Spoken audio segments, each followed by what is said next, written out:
Now, while Nintendo generally makes kids games, or at least kid-friendly games, they sometimes want to make something interesting and disturbing. A good example of this is The Legend of Zelda Majora's Mask. That game is filled to the brim with depressing and terrible things, which does give it a lot of character and a overall good story. However, in Super Mario games, Nintendo sometimes wants to do a similar thing, but on a smaller scale. And they did this by introducing the ghost houses. Places that are haunted and filled with all kinds of secrets, and of course, the well-known Boo ghosts were seen in these. However, throughout the years, we have seen so many types, with some being great and others being quite terrible. So I think it's time to pick the best ones. So let's jump into this straight away.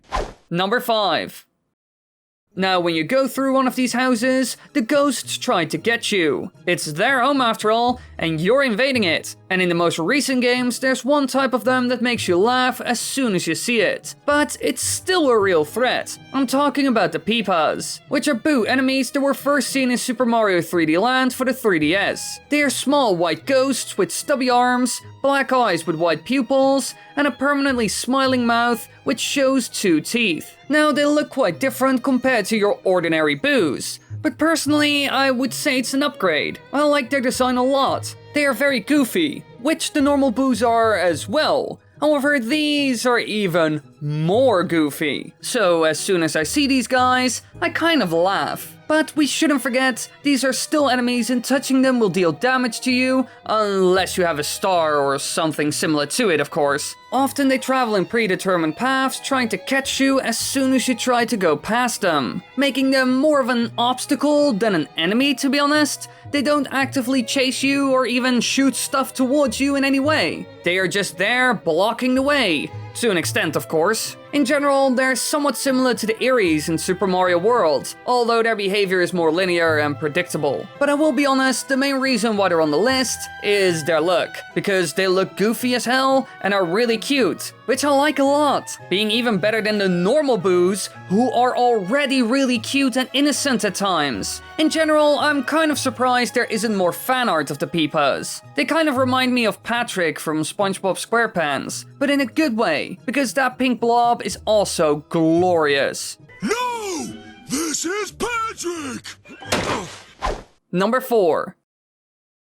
Now, alright, our last one wasn't really a good enemy. Sure, they worked fine and are a decent enough obstacle, but they aren't great as a foe. They don't do much. But in Super Mario World, we see more interesting enemies that do actively try to take you out, and will do so constantly. One great example of this is the Boo Buddy Snake, which is quite a special foe, to be honest, and one that can be very hard to deal with. It's composed of 6 to 7 Boos that bounce and rebound diagonally off walls and ceilings, making this a very, very, very dangerous obstacle or enemy. It kinda depends on how you look at it. It goes all over the place and getting past it is hard, since it's also very long. And in general, I like that about them. But I gotta say, it is possible to rebound off a Buddy Boo Snake safely by spin jumping on the Boo in front. However, this does require very good aim and timing. But while they have some interesting things going for themselves, they are sadly enough only seen in 2 places. The Choco Ghost House and the Valley Ghost House. Which does make me a bit sad to an extent, because they could have been used more and in other interesting ways. One of my ideas is putting them in an auto-scroller level. There they would constantly follow you as it goes along the wall with you, which would certainly make it hard with 1 or 2 of these snakes following you and some other obstacles here and there. Just imagine 1 or 2 of these snakes following you the whole time. It would be a nightmare. However, we never really saw anything like that in Super Mario World. But regardless of that, they have a lot of potential and that's why I like them. To be honest, I think it's a bit sad that we never saw them in the Super Mario Land series, since those games have used the auto-scroller concept in fun ways, but that sadly enough never happened.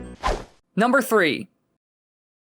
Now for our next enemy, we will be looking at quite a strange one, because there was originally another enemy that fulfilled its role, the Charging Chuck. Well, it sort of did, but the Boo enemy I want to talk about is the Bruisers, which were first seen in New Super Mario Bros. They are found in 2 levels, and their tactic is quite simple, to be honest. They blindly run in your direction, punching at anything in their way. That's it. They are literal brutes that storm at you. That's also where their name comes from. And while you might think that their role is super basic, Nintendo also did something else with these brutes. Because these madmen can actually be useful. Because they can punch otherwise unbreakable bricks, allowing you to reach certain spots you otherwise couldn't. So what you do is lure them in and let them rampage down a path you want opened, which is a fun way of making an interactive enemy. And it also fits with the dumb and reactive nature of the foe. They're like a tank rolling through the place. And thanks to this, you can mess with them in other ways as well, like letting them run into a hole, getting rid of them. So in general, these enemies are there to take you out, and for you to play with as well in order to reach certain parts of a stage. To be honest, it would be quite cool to see these in Super Mario Maker 2. I bet you can make a lot of amazing levels using these guys and their weird little abilities to break certain blocks. It would certainly give some people some cool ideas. Overall, not bad for such a brainless brute, but they could have also used the charging chuck, since those are already rarely used.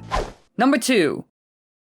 Alright, the next enemy on this list has actually been in another video as well, the one with the most creative Mario enemies. And that's because the idea behind it is just so fun and wasn't seen in any other platformer up until that point. And even nowadays, a foe like this is rarely seen in any game. Now the enemy I'm talking about is the Stretch, which was seen all the way back in 1988's Super Mario Bros. 3. They are found exclusively in fortresses and aren't really enemies, but some sort of obstacle. A really unique one. It's basically one big platform of sorts, but not a normal one, because when you get on it, boos rise up from the top and bottom of the platform and attempt to hit you by moving from left to right, which is certainly surprising for almost all the players when they encounter one for the very first time. And remember, they came up with this in 1988. Back when side-scrolling platformers like we know it today were in their infancy. And later on, we saw this concept return in different ways. For example, in Super Mario Sunshine's Hotel World. Here we see the pink boos who turn into a block of sprayed with Flood's water or Yoshi's juice. And after a lengthy period of time, they revert back to their normal form. Clearly, the idea is a bit similar to the Stretches. So Nintendo did expand on the concept down the line, but it's still different in a lot of ways. However, if you really want to know more about this and many other enemies that were quite crazy for their time, then be sure to watch that other video I just mentioned. You can find it in the upper right corner. However, before you watch it, we got to finish this lovely list first. Number 1.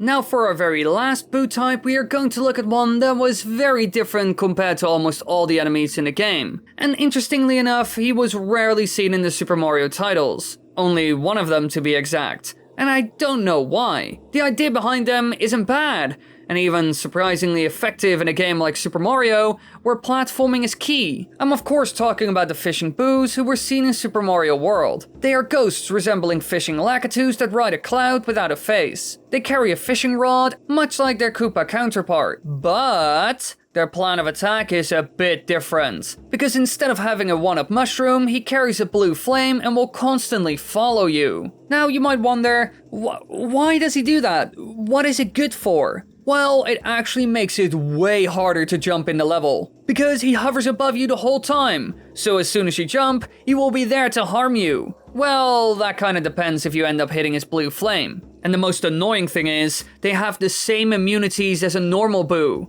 so they can only be spin jumped on, making them incredibly hard to deal with, to be honest. But I like them. They offer an additional challenge to a level. Some sort of crazy handicap that the game puts on you, limiting the one ability you use the most, and which is also the most important in a platforming game. Sure, it can be a bit much, but that's because it's so darn effective. However, we sadly enough only saw this in one game. After Super Mario World, they never really appeared anymore. We only saw them in some weird spin-off stuff like Super Mario Run and that one Princess Peach game. And in these titles, they got significantly nerfed. For example, in Super Mario Run, they don't really follow you anymore. And some of them even carry helpful items, which kind of goes against the whole idea of this enemy. And in that Princess Peach game, they even introduced a calm version. So in general, they are not as big of a threat anymore in those weird spin-off titles, which I dislike a lot actually. So clearly Nintendo didn't care that much about them.